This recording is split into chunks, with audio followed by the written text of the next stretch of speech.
ବିନିକା ପୁଲିସକୁ ବଡ଼ ସଫଳତା। କାରରୁ ମିଳିଲା ନାକା ଚେକିଂ ସମୟରେ 55,20,00,000 ଟଙ୍କା। 6 ଜଣ ଅଟକ। ଶୁକ୍ରବାର ରାତ୍ରରେ ବିନିକା ପୁଲିସକୁ ବଡ଼ ସଫଳତା ମିଳିଛି।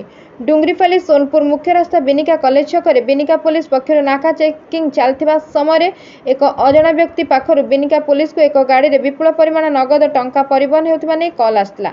କିଛି ସମୟରେ ଏକ ଇନୋଭା ଗାଡ଼ି ନମ୍ବର AP05TC 818 ଗାଡ଼ିକୁ ଯାଞ୍ଚ କରିବା ପରେ ବିନିକା ଥାନାକୁ ଗାଡ଼ି ଅଣାଯାଇଥିଲା। ଗାଡ଼ି ଡ୍ରାଇଭର ଆନ୍ଧ୍ରପ୍ରଦେଶ ଜିଲ୍ଲା ଜି ବର୍ମାଭାରମ ଗ୍ରାମର ଜି ବିନୟ କୃଷ୍ଣ, ବୟସ 23 ବର୍ଷ। ଅନ୍ତେବାସୀ ହେଲେ କାକିନାଡ଼ା ଜିଲ୍ଲା ଗୋରିପୁଡ଼ି ଗ୍ରାମର ପି ଚନ୍ଦ୍ରଶେଖର, ବୟସ 62 ବର୍ଷ, ପି ସମହାଦ୍ରି, ବୟସ 62 ବର୍ଷ, ପି ଶୁଭୟମ୍ମା, ବୟସ 92 ବର୍ଷ, ପି ଛିନାଦି, ବୟସ 50 ବର୍ଷ ଓ ଗୋରିପୁଡ଼ି ଗ୍ରାମର ବୋନାସୁ ଭେଙ୍କଟ, ବୟସ 56 ବର୍ଷ। ବିନିକା ଥାନାରେ ଅଟକ ରଖି ଗାଡ଼ିରେ ଟଙ୍କା ଜବତ କରାଯାଇ ସୂଚନା ମିଳିଛି। ବିନିକା ଭାରତୀୟ ଷ୍ଟେଟ ବ୍ୟାଙ୍କରୁ 2ଟି ଟଙ୍କା ଗଣତି ମେସିନ୍ ସାହାଯ୍ୟରେ ସମସ୍ତ ଟଙ୍କା ଗଣତି କରାଯାଇଥିଲା।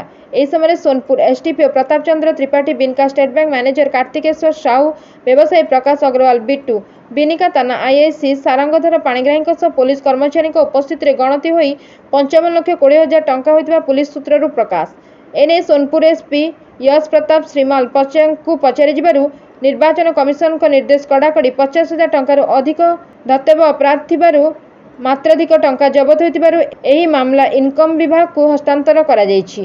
ଇନକମ ବିଭାଗ ତା ଉପରେ ତଦନ୍ତ କରି ଆଇନ ଅନୁସାରେ କାର୍ଯ୍ୟାନୁଷ୍ଠାନ ନେଇପାରିବ ବୋଲି ପ୍ରଶ୍ନ କରିଛନ୍ତି। Bureau report, Ekamra news agency.